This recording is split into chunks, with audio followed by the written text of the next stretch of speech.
Hi YouTube, it's the Venom Samurai again.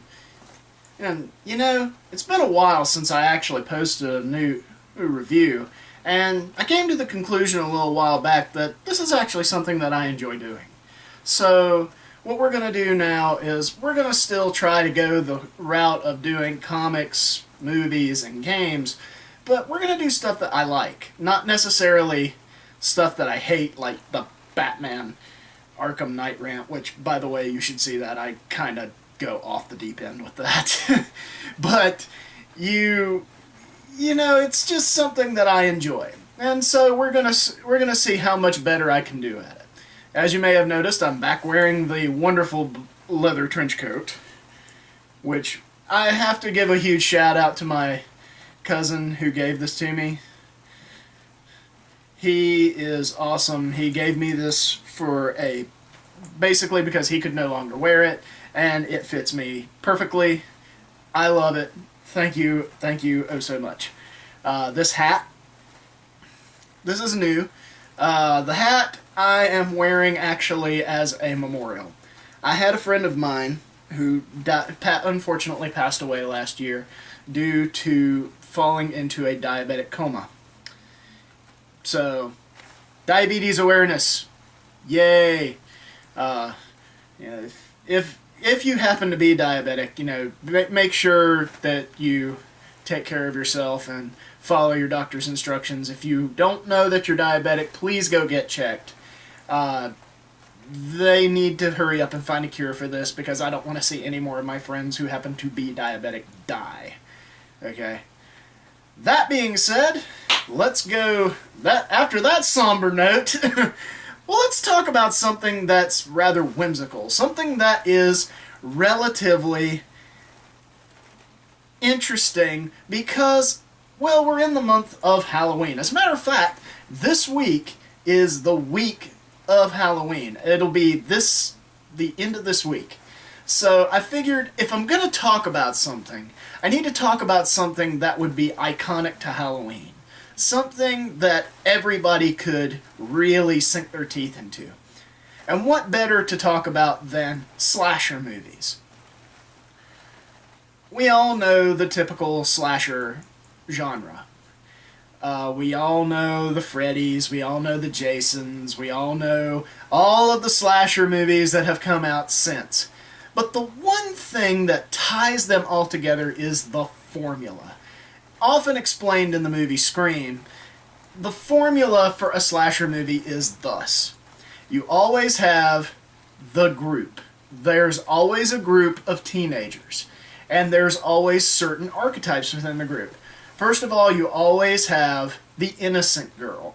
The innocent girl is the one who usually lasts till the end, because she's the moral one. She doesn't do anything to overtly piss off the slasher, other than being alive. Number two, you have the horny guy. The horny guy is the guy who will try to get with every girl in the freaking world. If she flashes just the slightest bit of sexual interest in him, he is there. You know, he is on it.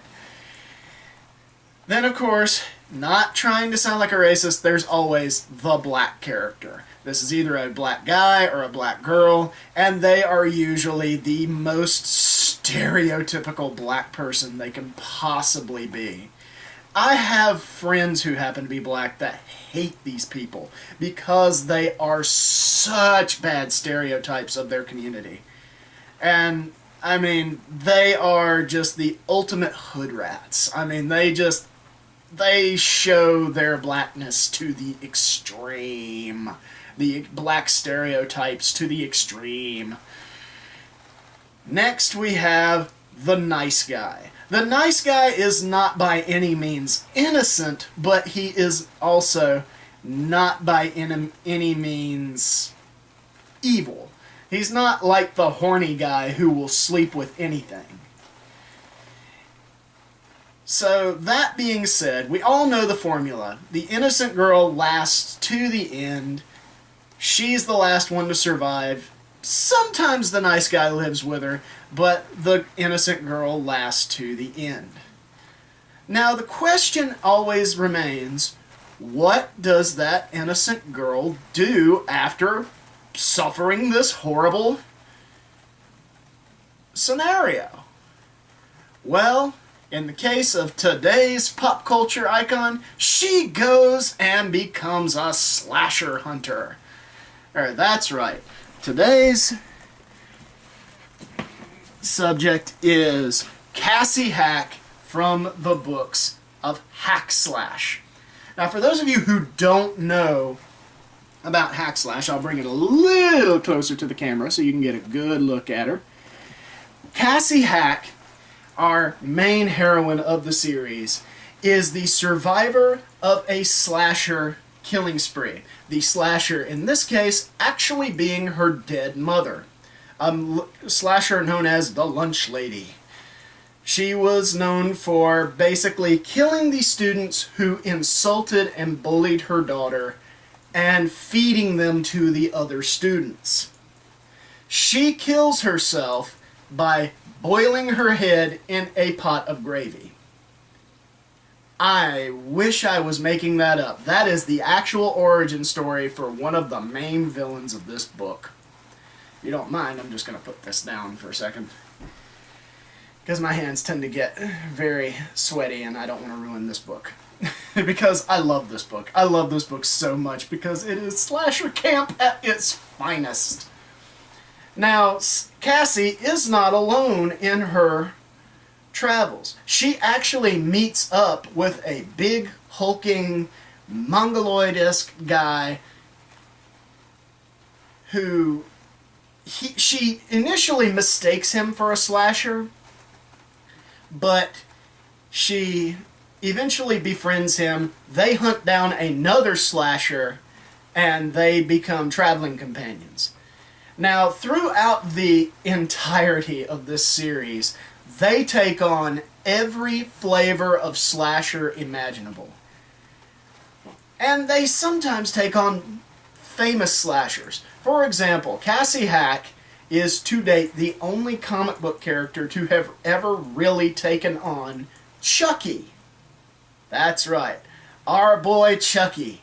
Hey, Brad Dourif's voice on that guy is still as iconic as ever, and by God, I heard it all through reading this story. It's a lot like with Mark Hamill's Joker. You know, when you're sitting there and you have when you associate a voice with a character, that really that voice just kind of comes out while you're reading that character. So I heard Brad Dourif's voice all throughout reading this story arc, and it is fucking hilarious. Because there is a point where Cassie actually teams up with Chucky to take on a slasher she's already beaten once before. So let's kind of give a rundown of some of the basics of a Cassie Hack story. The reason why I'm not going into the overarching, quote-unquote, overarching storylines is because really when you look at it, it's better when it's episodic. You know, each one is its own little story. Probably the one that most people will associate with the story of Hack Slash is the first one, which is in a sense a parody of Pet Sematary. Basically, Cassie and her hulking sidekick, I forget his name at the moment, sorry. I'm not going to look it up for reference right now, but but her and her hulking sidekick, they come down because they hear that there are disappearances and murders happening in this small town. Specifically around a vet clinic. Well, they meet up with the people at the vet clinic and they find out that some weird coincidences have been happening. Like pets that have been previously euthanized are somehow coming back and killing these people who hurt this one worker. Well, they also come to find out that that worker was the victim of slasher trope number 2, which is the poor guy was the victim of a prank gone wrong. Basically, this guy was slow. We're not going to say he was retarded, because retarded is not a very PC term. He was slow. And in being slow, he enjoyed little things. And one of the things that he enjoyed doing was being with the animals before they were to be euthanized, because he wanted them to feel a little bit of kindness before they went to sleep.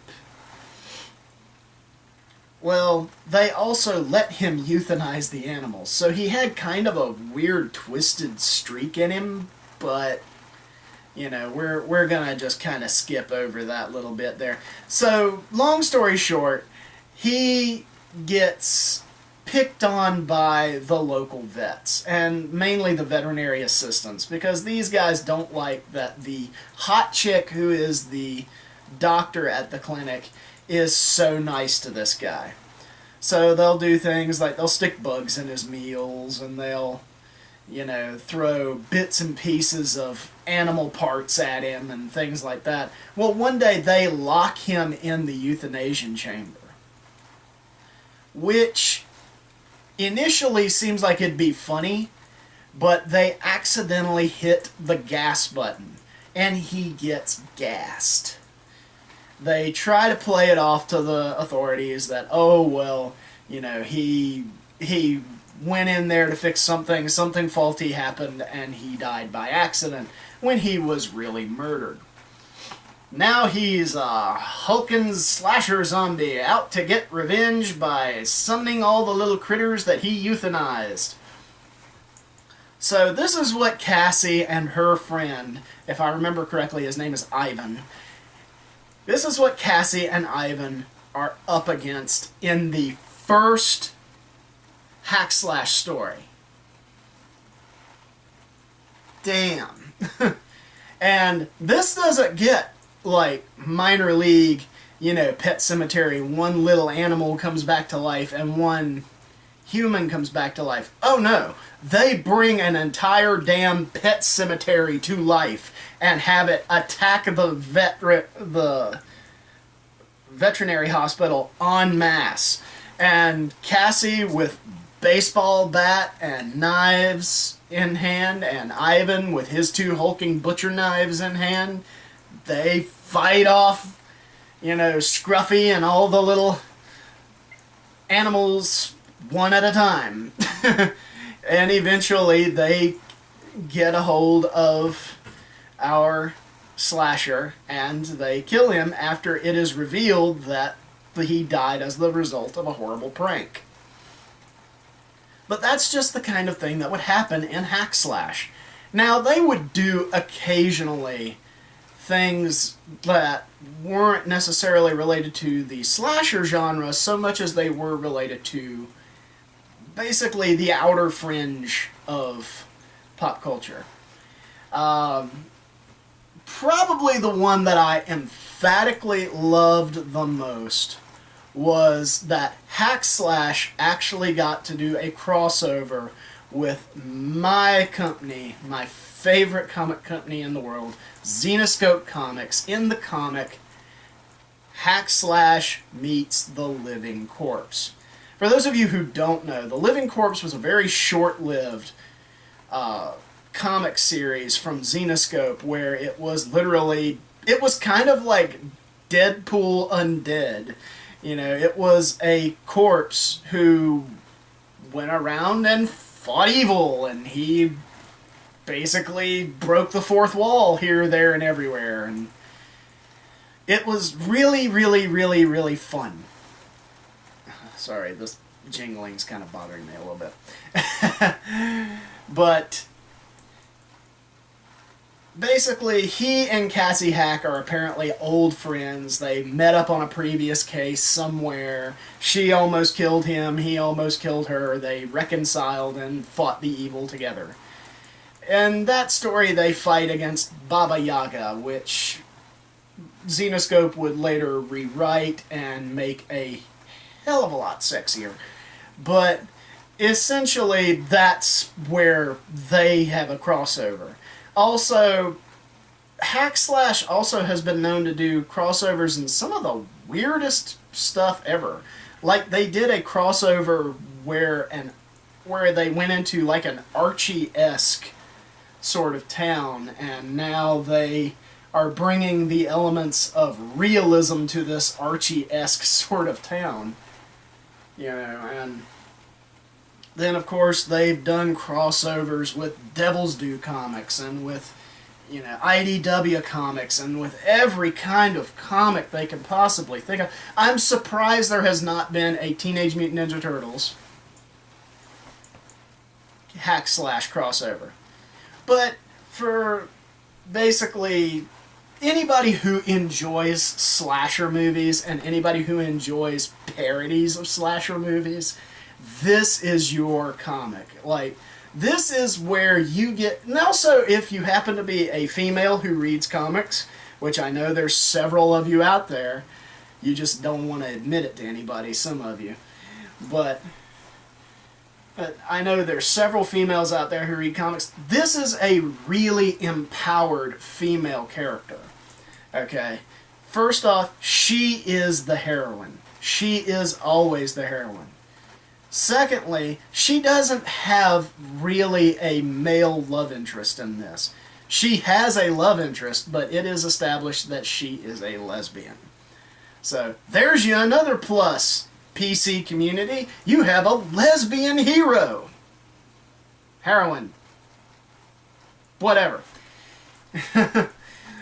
But anyway, so we have Hack Slash. Now, for those of you who need reading recommendations, the easiest way to get into the Hack Slash story is to go pick up the omnibuses. There are, as I am currently aware of, at least 4 to 5 omnibuses that cover the entire history of Hack Slash thus far. And several of them actually cover pretty cool story arcs. If you don't necessarily want to get into the entire history of Hack Slash, I can actually make 2 recommendations. One is this book right here, which is Hack Slash First Cut. This is basically the first few stories that Hack Slash ever did. And it comes complete with background information on the slashers, from Cassie's point of view. There's all kinds of cool little stuff like that in there. The second book is one that's known as Death by Sequel.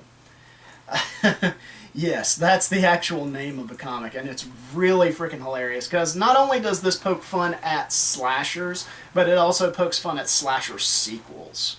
And the idea that slasher sequels are just absolutely the dumbest things ever created, because as they go on, they just get dumber and dumber and dumber. But Hack Slash to me is one of those comics that you really should at least read it once in your life. Now, on to the biggest thing after all that is I want to know from you guys whether the next thing I should review should be a movie, a TV series, or a video game. I've already done a comic, so I'm gonna let you guys tell me whether I should do a movie, a video game, or a TV series.